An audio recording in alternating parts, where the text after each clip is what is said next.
ये जो कहानी है ना, ये कोई मनगढ़ंत किस्सा नहीं है। ये राजस्थान के कोटा शहर में हुई एक सच्ची, दिल दहला देने वाली घटना है। ये कहानी है दोस्ती की, एक बुरी लत की और एक ऐसी खौफनाक रात की जिसने दो जिंदगियों को हमेशा के लिए बदल कर रख दिया। और यही सवाल इस पूरी कहानी का सेंटर पॉइंट है। आखिर कैसे एक छोटी सी आदत ने घटनाओं का एक ऐसा सिलसिला शुरू कर दिया जिसका अंत इतना भयानक हुआ। तो चलिए देखते हैं कि आखिर हुआ क्या था।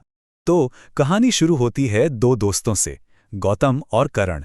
दोनों इंजीनियरिंग के छात्र थे और 2022 की दिवाली की छुट्टियों पर अपने घर आए हुए थे, जो कोटा के पास एक छोटा सा गांव था। अब इन दोनों को ना सिगरेट पीने की एक लत लग चुकी थी, और गांव जैसी छोटी जगह में जहां सब एक दूसरे को जानते हैं, इस राज को राज ही रखना बहुत जरूरी था। तो इसका हल उन्होंने क्या निकाला? गांव से करीब 8 किलोमीटर दूर एक पुराना वीरान पड़ा अस्पताल था। बस उसी की छत पर जाकर ये लोग छुपकर सिगरेट पीते थे और धीरे धीरे ये उनकी रोज की आदत बन गई थी। तो एक शाम की बात है, ये दोनों फोन पर ग्रैनी गेम खेल रहे थे। पता ही होगा, काफी फेमस हॉरर गेम है, पर उन्हें मजा नहीं आ रहा था। तो उन्होंने सोचा क्यों ना इस गेम को थोड़ा और रियल बनाया जाए। मतलब एक हॉरर गेम है तो उसे हॉरर वाली फीलिंग के साथ ही खेलना चाहिए ना। तो बस प्लान बना कि आज रात अस्पताल की छत पर घने अंधेरे में बैठ के ये गेम खेलेंगे। और रात के करीब 9 बजे वो दोनों निकल पड़े। दिमाग में बस गेम और सिगरेट थी। उन्हें इस बात का जरा सा भी अंदाजा नहीं था कि असली ग्रैनी तो उनका ही इंतजार कर रही थी। तो वो छत पर पहुंचे, एक दो सिगरेट पी और फिर अपने गेम में लग गए। तभी नीचे से एक आवाज आई जिसने उनका ध्यान खींचा। एक बूढ़ी औरत की आवाज थी। बहुत ही दर्द में कांपती हुई वो मदद के लिए पुकार रही थी। अब एक पल को तो दोनों हिचकिचाए, पर फिर सोचा कि किसी की मदद तो करनी ही चाहिए। तो उन्होंने फैसला किया कि वो नीचे जाकर देखेंगे। नीचे जाकर देखा तो एक बूढ़ी औरत थी। उसने पहले तो लकड़ियों का गट्ठर उठाने में मदद मांगी, फिर वो उन्हें सड़क से दूर जंगल के अंदर ले जाने लगी। करीब 15-20 मिनट चलने के बाद उसने एक कहानी सुनाई कि वो बहुत कमजोर है और उसका पति घर पर बहुत ज्यादा बीमार है। और बस इसी कहानी को सुनकर दोनों लड़के पिघल गए और उसकी झोपड़ी तक लकड़ी पहुंचाने के लिए राजी हो गए। वो धीरे धीरे उस अंधेरे जंगल में और गहरे खिंचते चले जा रहे थे। काफी चलने के बाद वो लोग उसकी एक छोटी सी टूटी फूटी झोपड़ी तक पहुंचे। अब शुक्रिया के तौर पर उस औरत ने उन्हें चाय पीने के लिए अंदर बुला लिया। दोनों दोस्त जमीन पर बैठ गए और वो बूढ़ी औरत एक फटे से पर्दे के पीछे चली गई, शायद चाय बनाने। 10 मिनट बीत गए, कोई चाय नहीं आई। पर पर्दे के पीछे से एक अजीब सी आवाज आने लगी, कुछ काटने की आवाज। खच खच खच। अब गौतम से रहा नहीं गया। वो उठा और उसने धीरे से पर्दा हटाकर अंदर झांका, और जो नज़ारा उसने देखा उसे देखकर उसके होश उड़ गए। वो कमजोर दिखने वाली बूढ़ी औरत वहां एक इंसानी हाथ के टुकड़े कर रही थी। गौतम की तो जैसे सांसी अटक गई। वो कुछ बोल पाता इससे पहले ही उस औरत ने अपनी गर्दन घुमाई। खून से सना चाकू उसके हाथ में था और उसने गौतम की आंखों में देखकर कहा, तुझे किसने बोला कि ये मर गया है? बस इतना सुनना था कि गौतम चीखा, भाग करन, और दोनों ने वहां से दौड़ लगा दी। पीछे पीछे वो औरत भी चीखते हुए जंगल में उनके पीछे भागने लगी।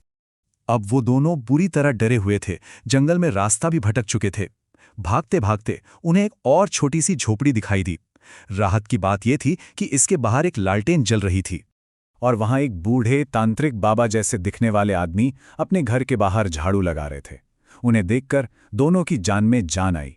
वो दौड़कर उनके पास गए और मदद की गुहार लगाने लगे। उस आदमी ने भी उन्हें शांत किया और कहा कि अंदर आ जाओ, यहां सुरक्षित हो। तो उस पल में उनके लिए वो बूढ़ी औरत एक चलता फिरता खतरा थी और ये तांत्रिक बाबा एक फरिश्ता।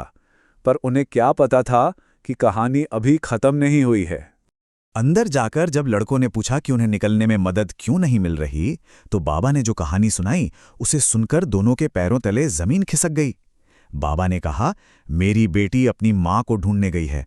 वो जंगल में लकड़ियां इकट्ठा कर रही थी। ये तो वही कहानी थी जो उस औरत ने सुनाई थी। और ठीक उसी वक्त दरवाजे पर दस्तक हुई। बाबा ने दरवाजा खोला और सामने वही बूढ़ी औरत खड़ी थी।